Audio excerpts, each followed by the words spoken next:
बच्चों, आज हम लोग 11th क्लास की फिजिक्स में द्रव्य के तापीय गुण का लेक्चर नंबर 18 पढ़ने जा रहे हैं। और आज हम लोग पढ़ेंगे किसी वस्तु की उत्सर्जन क्षमता क्या होती है, और ये भी जानेंगे कि स्पेक्ट्रमी उत्सर्जन क्षमता का क्या अर्थ है। और साथ में उसके बाद हम लोग पढ़ेंगे अवशोषण क्षमता, और शोषण क्षमता के साथ में हम लोग जानेंगे कि स्पेक्ट्रमी अवशोषण क्षमता का क्या अर्थ है। तो ये चीजें बहुत ही कॉन्सेप्ट से समझने वाली हैं कि इसको कैसे हम लोग एक्सप्लेन करेंगे। तो इसको पढ़ने के लिए हमने इसका बहुत बेसिक कॉन्सेप्ट बताया इसके पहले वाले वीडियो में, कि कोई भी वस्तु अपने ताप के कारण लगातार तरंगों के रूप में ऊर्जा का उत्सर्जन करती रहती है, जिसको हम लोग कहते हैं ऊष्मीय विकिरण। और उस ऊष्मीय विकिरण का जो मान है वो उस वस्तु के ताप पर निर्भर करता है। जो वस्तु जितनी ज्यादा गर्म होगी उससे ऊष्मीय विकिरण उतना ही ज्यादा निकलेगा। तो अगर वो ताप बढ़ाते जाएंगे ऊष्मीय विकिरण बढ़ता जाएगा, लेकिन एक स्पेशल यानी कह सकते हैं कि एक किसी विशेष टेम्परेचर पर किसी वस्तु की निकलने वाली जो विकिरण ऊर्जा है उसको अगर मेजर करें तो क्या अनुमान लगता है। तो ये प्रैक्टिकली देखा गया है कि एक निश्चित ताप पर किसी वस्तु से उत्सर्जित विकिरण ऊर्जा है या ऊष्मीय विकिरण है, उसका मान किन किन बातों पर निर्भर करता है। तो सबसे पहले बात आती है कि जिस वस्तु का क्षेत्रफल जितना ज्यादा होगा, जिस वस्तु के पृष्ठ का क्षेत्रफल जितना ज्यादा होगा उससे उतनी ही ज्यादा ऊष्मीय विकिरण उत्सर्जित होता है। और दूसरी बात, उस वस्तु से जितनी देर तक ऊष्मीय विकिरण का उत्सर्जन होगा तो उससे उतनी ज्यादा ऊष्मीय विकिरण निकलेगा। यानी कह सकते हैं कि जो ऊष्मीय विकिरण का जो मान है, लेकिन शर्त है किस ताप पर, निश्चित ताप पर। निश्चित ताप पर यानी पर्टिकुलर टेम्परेचर आप फिक्स कर लीजिए और कहिए, आप बताइए कि ऊष्मीय विकिरण किन किन बातों पर निर्भर करेगा। तो दो बातों पर निर्भर करता है, एक तो है उसके क्षेत्रफल पर, क्षेत्रफल जितना ज्यादा होगा ऊष्मीय विकिरण उतना ही ज्यादा निकलेगा।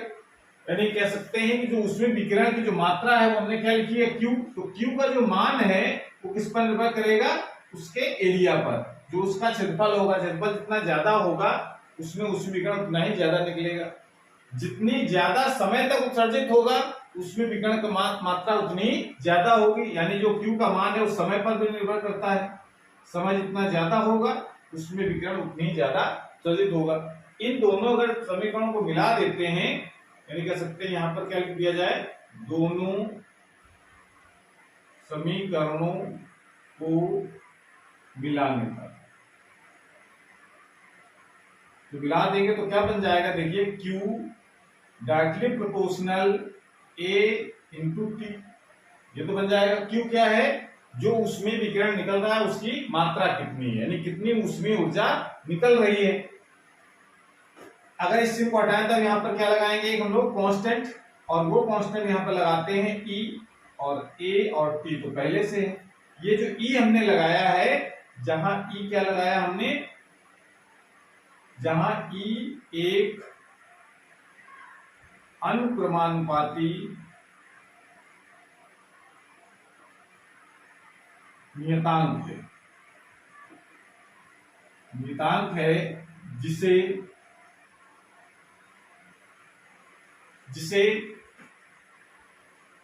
वस्तु की उत्सर्जन क्षमता कहते हैं। यानी ये तो निकल आया कि उत्सर्जन क्षमता कहां से आ गई, जब दो चीजों को मिलाएंगे, दो समीकरणों को, तो यहाँ पर जो कांस्टेंट लगा है उस कांस्टेंट का नाम क्या रख दिया गया है, उत्सर्जन क्षमता। किसकी, उस वस्तु की जिससे उसमें विकिरण निकल रहा है। अगर इसको परिभाषित करना है तो परिभाषित करने के लिए आपको यहाँ पर इस फार्मूले को पक्षांतर करके इस प्रकार से लिखेंगे, E इक्वल टू क्या लिखा जाएगा, E इक्वल टू लिखेंगे Q अपॉन AT। ये फार्मूला आपको याद भी रखना है। E उत्सर्जन क्षमता का सूत्र क्या निकल करके आ गया, E equal to Q upon AT। यहां से परिभाषा बनाते हैं, कैसे बनाते हैं, यदि A इक्वल टू 1 वर्ग मीटर हो और T का जो मान है वो 1 सेकेंड हो, तो T का मान किसके बराबर हो जाएगा, Q के। यानी किसी वस्तु से उत्सर्जित विकिरण ऊर्जा की जो मात्रा है वो उत्सर्जन क्षमता के बराबर तो होती है, लेकिन कब होती है? जब एकांक क्षेत्रफल हो और उससे निकलने वाली जो ऊर्जा है वो 1 सेकंड में निकल रही हो। तो इसका परिभाषा हम लोग यहां से लिखते हैं, अर्थात किसी वस्तु के पृष्ठ के एकांक क्षेत्रफल से 1 सेकंड में या प्रति सेकंड भी लिख सकते हैं, 1 सेकंड में जितनी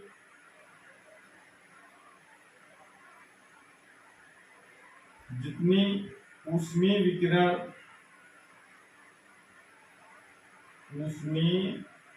विकिरण की मात्रा उत्सर्जित होती है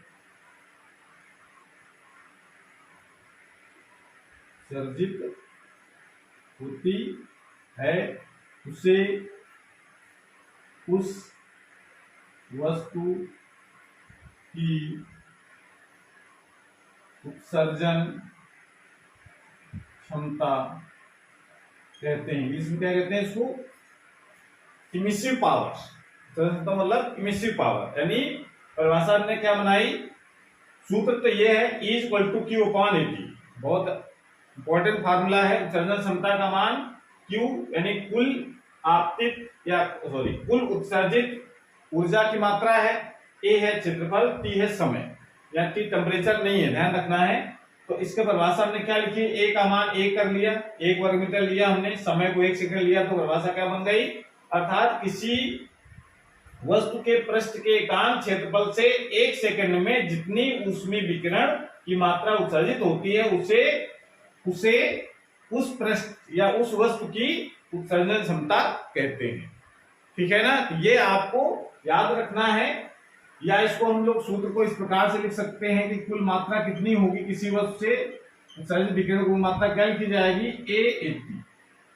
ये सूत्र आपको याद रखना है, इसकी जरूरत आगे पड़ेगी जब हम लोग कुछ और आगे हिसाब सलाह वगैरह जब पढ़ेंगे, तो यहाँ पर इस फार्मूले की जरूरत पड़ेगी, इसलिए आपको याद रखना है। ठीक है, अब जरा हम लोग मात्रा की बात कर लेते हैं, इसको नोट कर लीजिए पहले।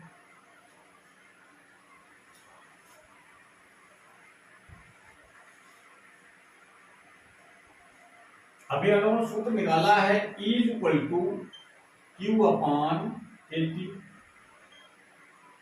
इस सूत्र की मदद से हमको E का मात्रा क्या हो जाएगी, मतलब उत्सर्जन क्षमता का मात्रा क्या होगा। तो E का मात्रा जरा लिखना है, तो Q क्या है? ऊर्जा है। उत्सर्जित विकिरण है वो क्या है? ऊर्जा है, कितनी ऊर्जा उत्सर्जित हो रही है। तो Q का मात्रा क्या लिखा जाएगा? जूल प्रति एरिया का मात्रक मीटर स्क्वायर और समय का मात्रक सेकंड। जूल प्रति मीटर स्क्वायर सेकंड और जूल प्रति सेकंड अगर मिला देते हैं तो किसके बराबर हो जाता है? वाट के। तो इसको हम लोग वाट भी लिख सकते हैं, वाट प्रति मीटर स्क्वायर, ये हो सकता है। ठीक है ना? ये तो E का मात्रक हो गया। E का मात्रक जूल पर मीटर स्क्वायर सेकंड या वाट प्रति मीटर स्क्वायर होता है। E की अगर विमा लिखना चाहे, अगर उत्सर्जन क्षमता का की विमा बताओ, तो E का विमीय सूत्र क्या हो जाएगा? विमीय सूत्र क्या लिखा जाएगा? Q ऊर्जा है, ऊर्जा की विमा क्या होती है? mL²T-2 अपान A क्षेत्रफल है, L² हो जाएगी, T समय है, T हो गई। इसको सॉल्व कर लेंगे तो क्या इसकी विमा बन जाएगी? mL² से L² कैंसिल हो जाएगा, T⁻⁻P, ये इसकी विमा हो जाएगी। क्लियर हो गया? mL²T-2 ऊर्जा की विमा हो गई बटे एरिया की विमा इनटू टाइम की विमा, L से L² कट जाएगा, तो यहां से T ऊपर ले जाए तो T-3 हो गया। दूसरी बात इसमें एक महत्वपूर्ण और है कि जो E का जो मान है, E का जो मान है वो किस पर निर्भर करता है? किसी वस्तु से जो उसमें विकिरण निकल रहा है बाहर, उसका मान किन किन बातों पर निर्भर करता है। ठीक है ना। तो ये चीज आपको ध्यान रखनी है। किसी निश्चित ताप की बात हो रही है, किसी निश्चित ताप पर ऊष्मीय जो विकिरण है उसकी मात्रा कितनी उत्सर्जित होगी। तो पहली बात तो यह है E का मान वस्तु के पृष्ठ की प्रकृति, वस्तु की प्रकृति पर निर्भर करता है। कि जरूरी नहीं है कि सभी वस्तुएं सभी प्रकार की ऊष्मीय विकिरण का उत्सर्जन करती हूं। ठीक है ना। कोई वस्तु किसी भी तरंगदैर्घ्य का विकिरण उत्सर्जन करती है, कोई किसी तरंगदैर्घ्य का विकिरण उत्सर्जन करती है। तो वो डिपेंड करता है उसकी प्रकृति पर। ठीक है ना। अलग अलग वस्तुओं का अपना अलग अलग गुण होता है।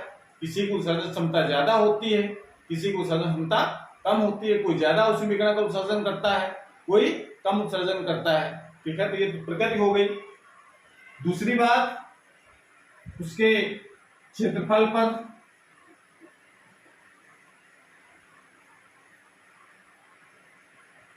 क्षेत्रफल पर कि पृष्ठ का क्षेत्रफल जितना ज्यादा होगा उसकी उत्सर्जन क्षमता उतनी ज्यादा होगी, यानी ज्यादा ऊष्मीय विकिरण निकलेगा। दूसरी उसके ताप पर। ताप अगर बढ़ा देंगे तो उसकी उत्सर्जन क्षमता भी ज्यादा हो जाएगी, यानी ज्यादा ऊष्मीय विकिरण उत्सर्जित करेगा। और तथा जो दूसरी इसमें लास्ट वाला जो बात है वो ज्यादा इंपॉर्टेंट रखता है, वो है तथा उत्सर्जित ऊष्मीय विकिरण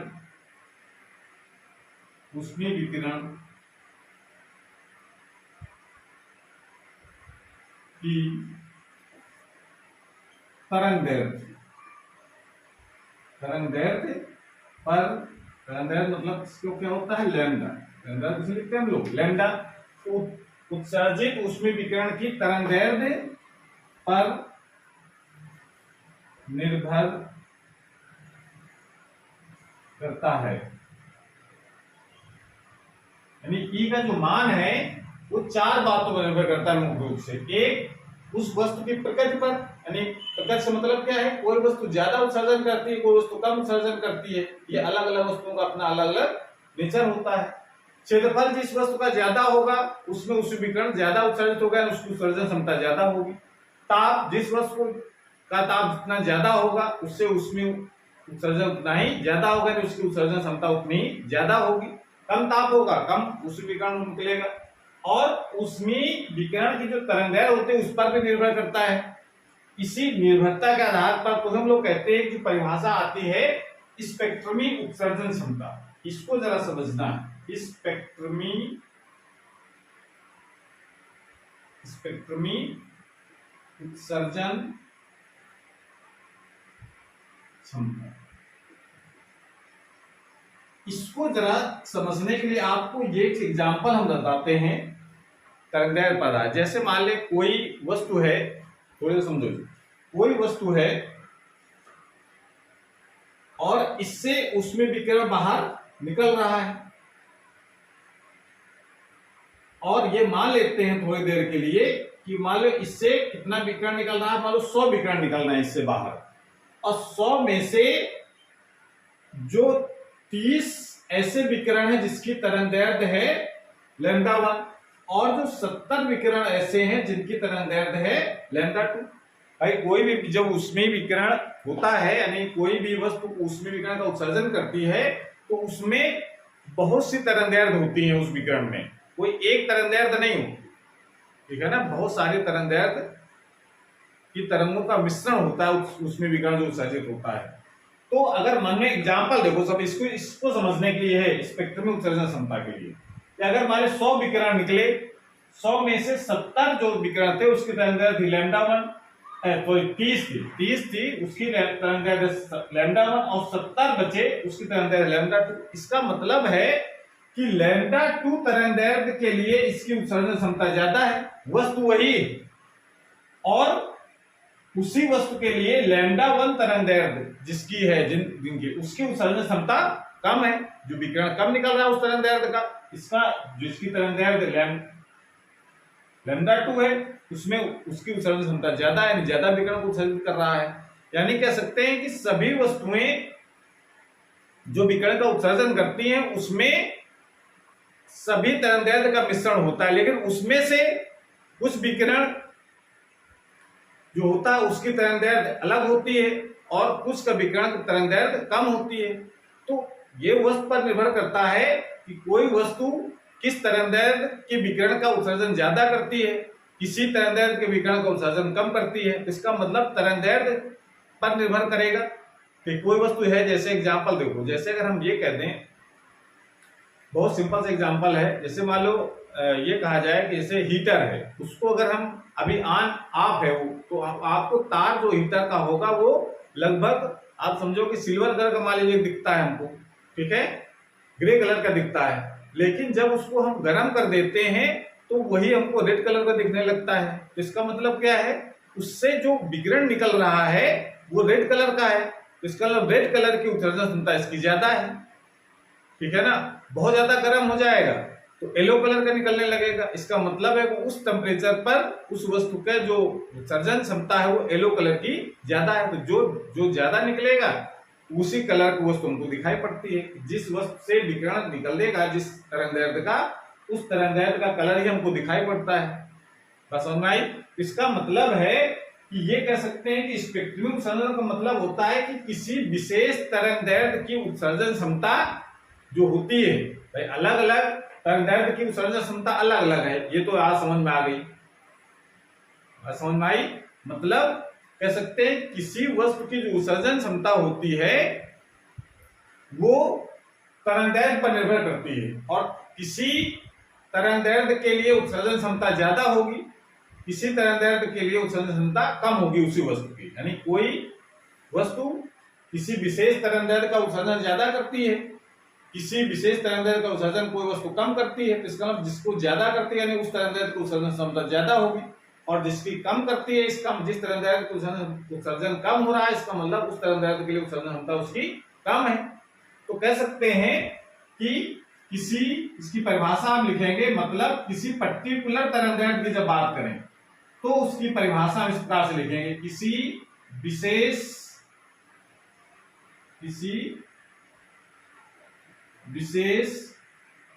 तरंगदैर्ध्य के लिए, किसी विशेष तरंगदैर्ध्य के लिए वस्तु की उत्सर्जन क्षमता को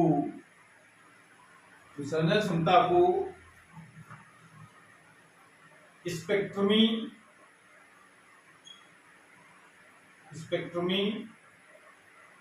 उत्सर्जन क्षमता कहते हैं।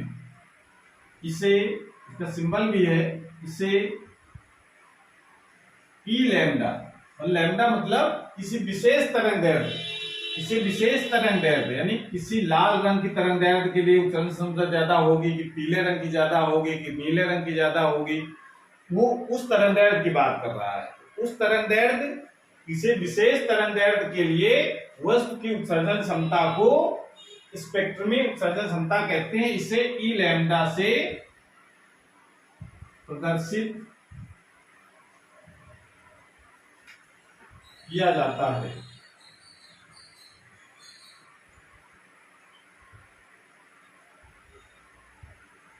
ये तो परिभाषा लिख सकते हैं आसानी से। जो बुक परिभाषा लिखी होती है एक्चुअल में होता क्या है हम बताएं। जैसे हम जानते हैं कि कहा हमने कि लाल रंग किसी वही वस्तु ने लिया, वो लाल रंग का उत्सर्जन ज्यादा कर रही है, तो लाल रंग का उत्सर्जन ज्यादा कर रही है, या कोई वस्तु बैंगनी रंग का उत्सर्जन कर रही है, तो बैंगनी या लाल या पीला हरा जो भी कलर हैं जो श्वेत प्रकाश में होते हैं 7 रंग, उनमें से अगर किसी कलर की बात कर लो तो इसका मतलब है कि उस लाल रंग की तरंगदैर्ध्य की बात करो तो लाल रंग की तरंगदैर्ध्य कोई फिक्स नहीं है कि लाल रंग की तरंगदैर्ध्य इतनी होती है या 7800 एंगस्ट्रॉम होती है या 1700 एंगस्ट्रॉम होती है, ऐसा नहीं है। हर कलर की तरंगदैर्ध्य की एक परास होती है। एग्जाम्पल के तौर पर बात करते हैं, जैसे बैंगनी रंग है तो बैंगनी रंग की जनरली शुरुआत हम लोग बताते हैं कि 4000 से स्टार्ट होता है दृश्य प्रकाश, सबसे कम तरंगदैर्ध्य बैंगनी रंग की होती है। तो बैंगनी रंग की तरंगदैर्घ्य कोई फिक्स नहीं कि 4000 होती है। एक्चुअल में बैंगनी रंग की जो तरंगदैर्घ्य होती है वो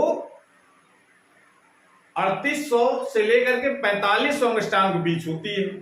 उसका एक एवरेज वैल्यू हम बता देते हैं हम लोग कि बैंगनी रंग की तरंगदैर्घ्य इतनी है, ठीक है ना। ऐसे हर कलर की रेंज होती है, हर कलर की रेंज होती है। जैसे लाल रंग की जो तरंगदैर्घ्य होती है उसकी रेंज है लगभग 6300 एंगस्ट्रॉम से लेकर के 7800 एंगस्ट्रॉम के बीच, जो सबसे बड़ी तरंगदैर्घ्य होती है ये लाल रंग की। तो इसका मतलब हर रंग की एक रेंज है, यानी परास है उसका कि यहां से यहां तक लाल होगा, यहां से यहां तक पीला होगा, यहां से यहां तक बैंगनी होगा, यहां से यहां तक हरा होगा, यहां से यहां तक नीला होगा। नहीं, हर रंग की एक रेंज है, और रेंज का मतलब परास उसकी है।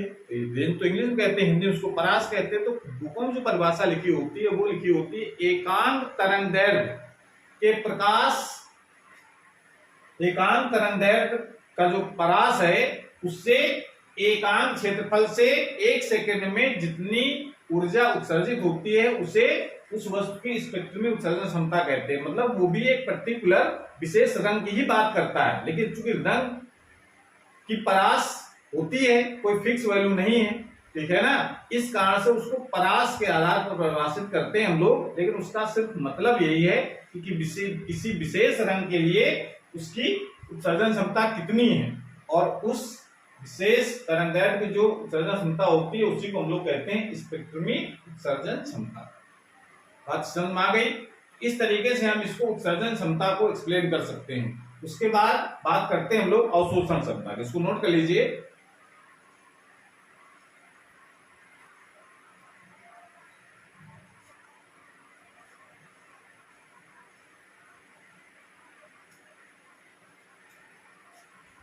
अब इन्हें लगाते हैं अवशोषण क्षमता। अवशोषण क्षमता इंग्लिश में कहते हैं इसको एब्जॉर्प्टिव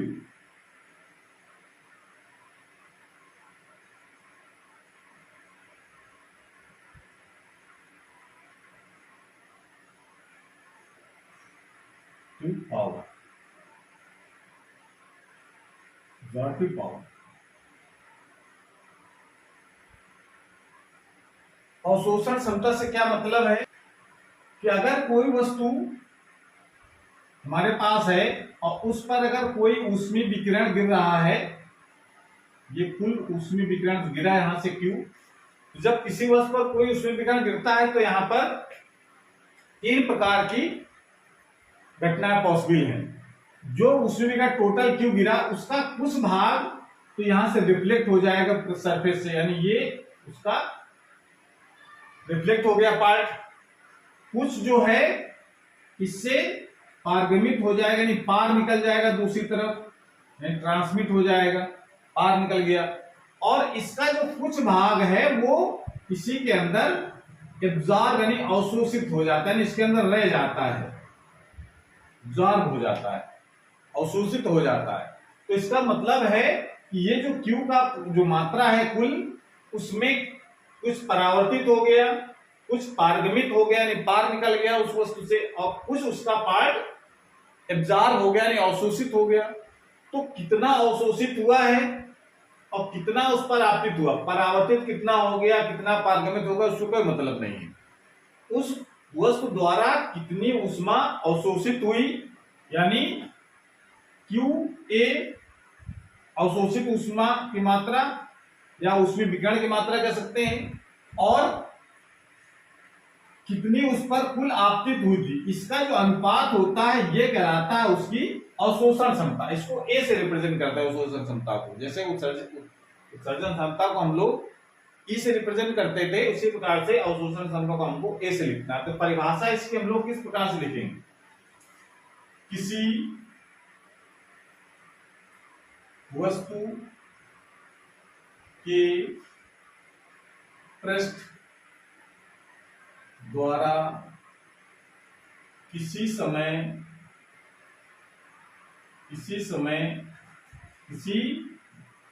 वस्तु के पृष्ठ द्वारा किसी समय अवशोषित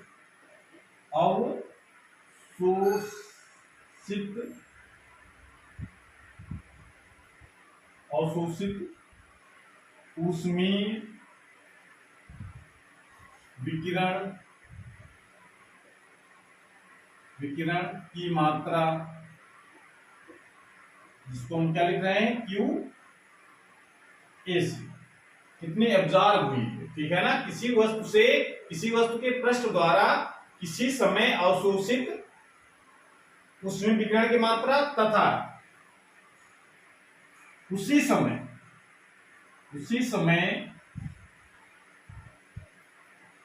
पृष्ठ पर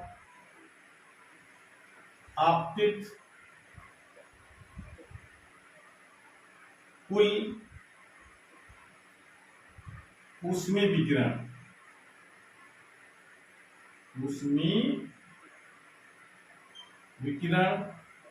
की मात्रा, यानी क्या लिख सकते हैं लोग, क्यू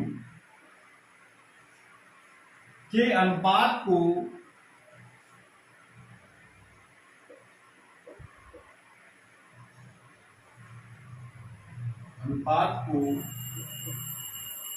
उस वस्तु की अवशोषण क्षमता, और उसको हम ए से रिप्रेजेंट करते हैं, अवशोषण क्षमता ए कहते हैं। यानी किसी वस्तु के पृष्ठ द्वारा किसी समय अवशोषित ऊष्मीय विकिरण की मात्रा और तथा उसी समय पृष्ठ पर, यानी उसी पृष्ठ पर बात हो रही जिस पृष्ठ पर अवशोषित होना है, उसी समय पृष्ठ पर आपतित कुल ऊष्मीय विकिरण की मात्रा के अनुपात को उस वस्तु की अवशोषण क्षमता कहते हैं। इसे ए से प्रदर्शित करते हैं तो ए का सूत्र क्या हो जाएगा, Q A upon A, Q यानी कह सकते हैं ए का मान सूत्र क्या लिखा जाएगा, अवशोषण क्षमता ए बराबर आपतित अवशोषित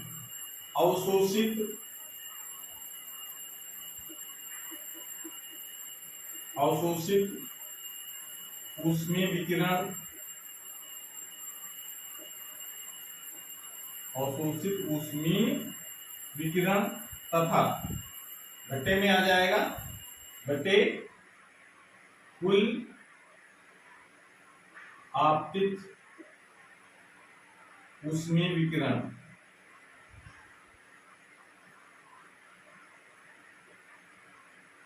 अवशोषित ऊष्मीय विकिरण बटे कुल आपतित ऊष्मीय विकिरण, यानी सिंबल के रूप में क्या लिखेंगे हम लोग, A equal to Q A upon Q. Q total आपतित हो रही है, यानी कह सकते हैं कि किसी पर अगर 100 विकिरण अगर आपतित हुए तो हमारे अवशोषित कितने हो जाएंगे, उससे मान लेते हैं अवशोषित मात्रा इसकी है 40, तो क्षमता कितनी आएगी, 40 बटे 100 यानी 0.4 हो जाएगा, ठीक है ना। अगर अवशोषित मात्रा अगर 60 हो गई तो 0.6 हो जाएगा, अवशोषित मात्रा 70 हो 0.7 हो जाएगा, यानी पूरी अवशोषित हो जाए तो इसके मतलब है कि 100 बटे 100 यानी 1 हो जाएगा। तो मैक्सिमम अब 100 से ज्यादा तो अवशोषित नहीं हो सकती क्योंकि गिर रही है इस पर 100 तक गिर रही है, ठीक है ना। तो इसका मतलब जो विकिरण अवशोषण जो अवशोषण क्षमता है उसका जो मान है, ए का जो मान है, ए का मान 0 से लेकर के, मान लो कोई वस्तु पर उसमें विकिरण गिरा, एक भी उसने अवशोषित नहीं किया, पूरा का पूरा रिफ्लेक्ट कर दिया या ट्रांसमिट कर दिया, तो इसका मतलब अवशोषित मात्रा कितनी हो गई, 0। जब अवशोषित मात्रा 0 हो गई तो 0 बटे कुछ भी हो, ए का मान कितना आएगा, 0। यानी कम से कम ए का मान कितना हो सकता है, 0 के बराबर, और या तो फिर 0 से ज्यादा होगा, और कहां तक ज्यादा होगा, 1 के बराबर हो सकता है बहुत मैक्सिमम, नहीं तो वरना 0 और 1 के बीच में होता है, समझ गए। यानी कह सकते हैं कि जो 100% रिफ्लेक्टर है उसके लिए ए का मान तो 0 आएगा, मतलब कह सकते हैं परफेक्ट रिफ्लेक्टर जिसको कहते हैं कि जितना गिरे सब रिफ्लेक्ट हो जाए, कुछ भी अवशोषित ना हो, तो ए का मान कितना हो जाएगा, 0।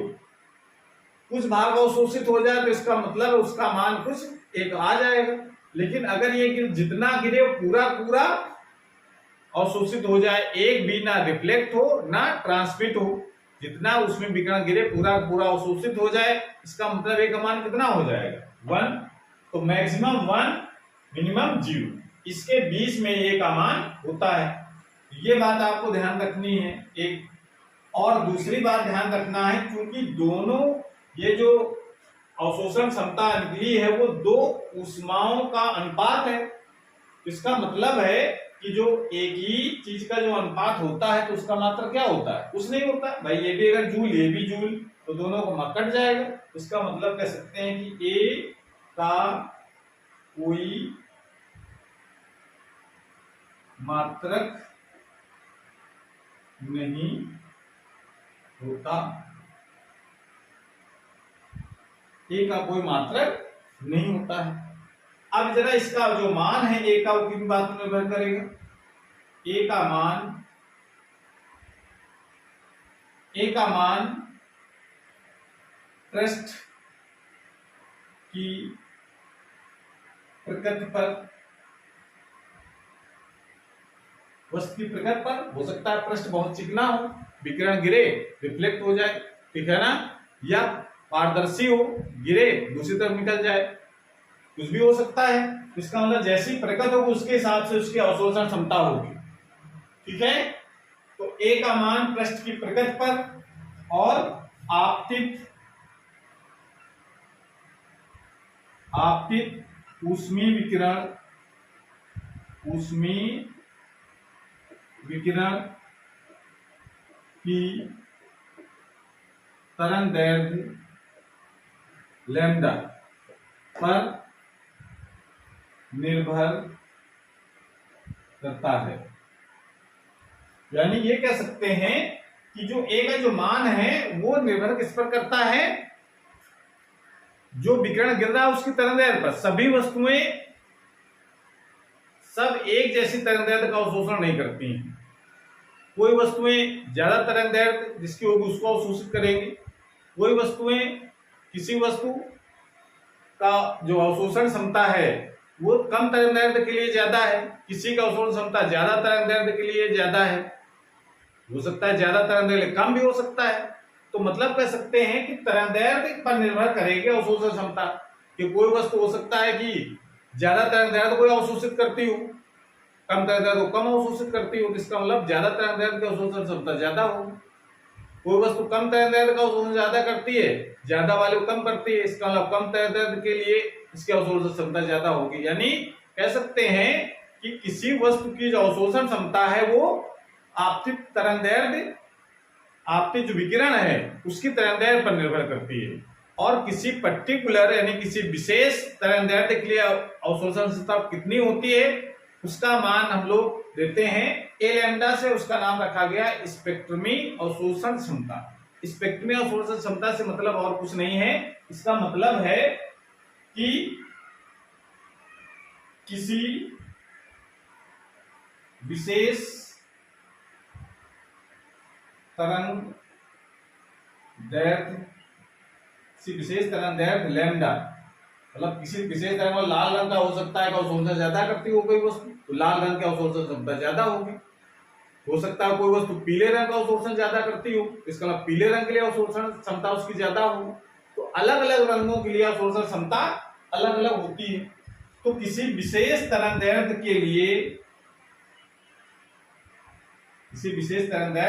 के लिए वस्तु की अवशोषण क्षमता को स्पेक्ट्रमी अवशोषण क्षमता, उसका सिंबल होता है ए और सफिक्स में लगा देंगे लैम्डा, स्पेक्ट्रमी अवशोषण क्षमता कहते। ये बात समझ में आ गई। स्पेक्ट्रमी अवशोषण क्षमता का मतलब कि कोई वस्तु अगर ले लें, मान लो कोई भी वस्तु हमारे पास है, ये अगर उसमें विकिरण गिरता है तो हो सकता है वो वस्तु किसी विशेष तरंगदैर्घ्य का अवशोषण ज्यादा करती हो, तो इसका मतलब उस तरंगदैर्घ्य के लिए अवशोषण क्षमता उसकी ज्यादा है। किसी वही वस्तु किसी तरंगदैर्ध्य के लिए किसी तरंगदैर्ध्य के लिए अवशोषण उसका कम हो रहा हो, इसका मतलब उस तरंगदैर्ध्य के लिए अवशोषण क्षमता उसकी कम है। तो स्पेक्ट्रमी अवशोषण क्षमता से मतलब है कि किसी पर्टिकुलर कलर या किसी पर्टिकुलर रंग के लिए उस वस्तु की कितनी अवशोषण क्षमता है, यानी उस तरंगदैर्ध्य का ऊष्मीय विकिरण कितना वो अवशोषित कर रही है, वो उसकी तरंगदैर्ध्य पर निर्भर करता है। तो इसलिए किसी विशेष तरंगदैर्ध्य के लिए उस वस्तु की अवशोषण जो क्षमता होती है उसको कहते हैं स्पेक्ट्रमी अवशोषण क्षमता। ठीक है, इस तरीके से हम लोग उत्सर्जन और अवशोषण क्षमता को समझ सकते हैं। थ्योरेटिकल टॉपिक है, बिल्कुल कठिन नहीं है। जो सूत्र अभी हम लोगों ने पढ़ा है अवशोषण क्षमता का, अवशोषित ऊष्मीय विकिरण बटे कुल आपतित ऊष्मीय विकिरण, अगर यहां से अगर कहा जाए कि अवशोषित विकिरण का मान बताओ कितना होगा, तो कह सकते हैं A इंटू क्यू, यानी अवशोषण क्षमता कितनी है और उस पर कुल कितना ऊष्मीय विकिरण आपतित हो रहा है। तो अवशोषण क्षमता से गुणा कर देंगे तो अवशोषित ऊष्मीय विकिरण की मात्रा आ जाएगी। ठीक है, इस तरीके से हम लोग इस फार्मूले की मदद से आगे जो पढ़ेंगे हम लोग किरचॉफ लॉ, उसमें जरूरत पड़ेगी। इस वजह से फार्मूले को और उसके कॉन्सेप्ट को जरा समझ करके तैयार करना है। अगर समझ में नहीं आया तो पुनः एक बार वीडियो चला करके देख लीजिए, पूरी बात स्पष्ट हो जाएगी कि अवशोषण क्षमता और स्पेक्ट्रमी अवशोषण क्षमता में क्या डिफरेंस है। ठीक है, तो आज की क्लास में समाप्त करते हैं। अगली क्लास में हम लोग नए टॉपिक के साथ आएंगे, तब तक पढ़ाई करते रहिए। All the very best.